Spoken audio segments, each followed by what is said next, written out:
आशुतोष जी, आप एक नई कहानी लेकर आ रहे हैं, हीर एक्सप्रेस, उसके बारे में बताइएगा। हीर एक्सप्रेस बहुत ही साफ सुथरी बड़ी पारिवारिक फिल्म है और मैं साफ सुथरी और पारिवारिक इसलिए कह रहा हूँ, उसके पीछे कारण 12 सितंबर को वो रिलीज होने वाली है कि हम 4 साल के बच्चे से लेके 40 साल के माता पिता हों या 80 साल के दादा दादी, सब एक साथ आप बैठकर उस फिल्म का आनंद ले सकते हैं। आपको कहीं भी किसी भी किस्म की कोई असहजता किसी भी पीढ़ी में नहीं होगी। तो इस वजह से वो बड़ा इमोशनल ड्रिवन कहानी है।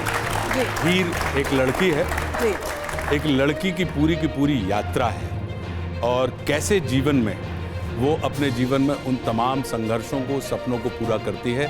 मेरा उस फिल्म के माध्यम से आपको ये भी पता लगेगा, हम क्या करते हैं, हम युवाओं को, नए बच्चों को विश्वास दे देते हैं तो उनको गलती करने की स्वतंत्रता नहीं देते, और अगर गलतियां करने की स्वतंत्रता दे देते हैं तो विश्वास नहीं देते, और मामला यहीं पे बिगड़ जाता है।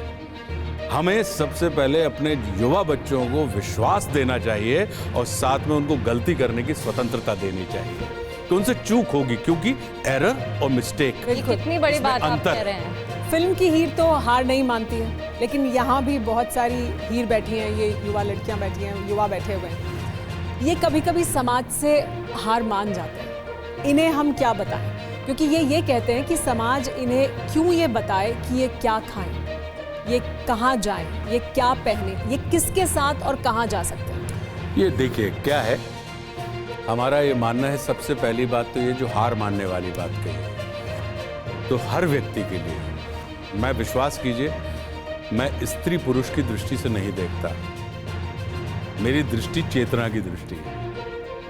मुझे ये नहीं लगेगा कि आप स्त्री हैं, मैं पुरुष हूँ। मेरा अपना मैं मानना है कि आप एक चेतना है, और आज क्योंकि अगर हम उस पे जाते हैं कि आत्मा, तो सबसे पहली बात तो ये है कि फैसला होने से पहले मैं भला क्यों हार मानूं।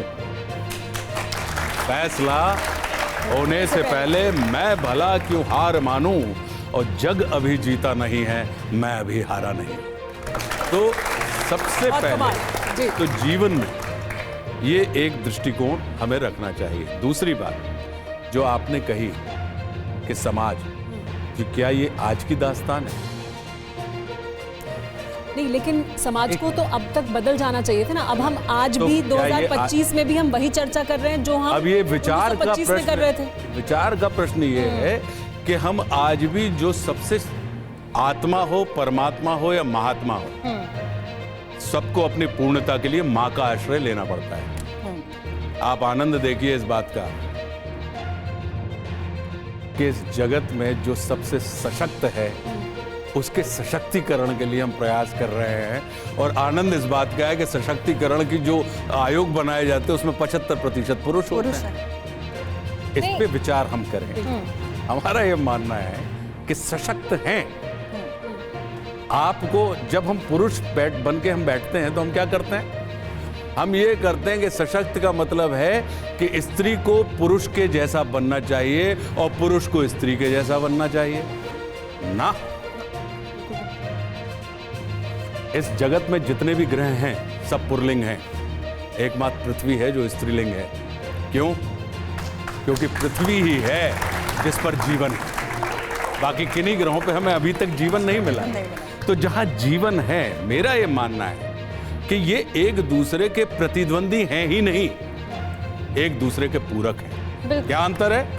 बोले पुरुष के पास सब साइट होता है और स्त्री के पास इनसाइट होता है। लेकिन है ना, नहीं ये देखिए अपन चर्चा कर रहे हैं। लेकिन समाज में ये सब स्त्री को ही ज्यादा कहा जाता है, स्त्री को ही जज किया जाता है। अब इस चर्चा के माध्यम से हम क्या कह रहे हैं, को नहीं कह रहा कि क्या पहने। करेक्ट, बिल्कुल हम आपकी बात से सहमत हैं कि अगर पुरुष पी रहा है सिगरेट तो उसके फेफड़े खराब होंगे, और स्त्री पी रही है सिगरेट तो उसका चरित्र खराब होगा। लेकिन जब हम सामाजिक तौर पर बात करते हैं, बंदिशों की बात करते हैं, लड़कियों की बात करें अगर, तो सामाजिक वजहों से पहले बंदिशें लगा दी जाती थी, लेकिन अब वो धार्मिक वजहों की वजह से लगाती जाती है। कि सपोज एग्जाम्पल कि अगर कोई कपड़ा लड़की पहन रही है तो कहते हैं कि ये सनातन परंपरा के खिलाफ है या ये इस्लामिक परंपरा के खिलाफ है, तो इसे कैसे देखते हैं आप?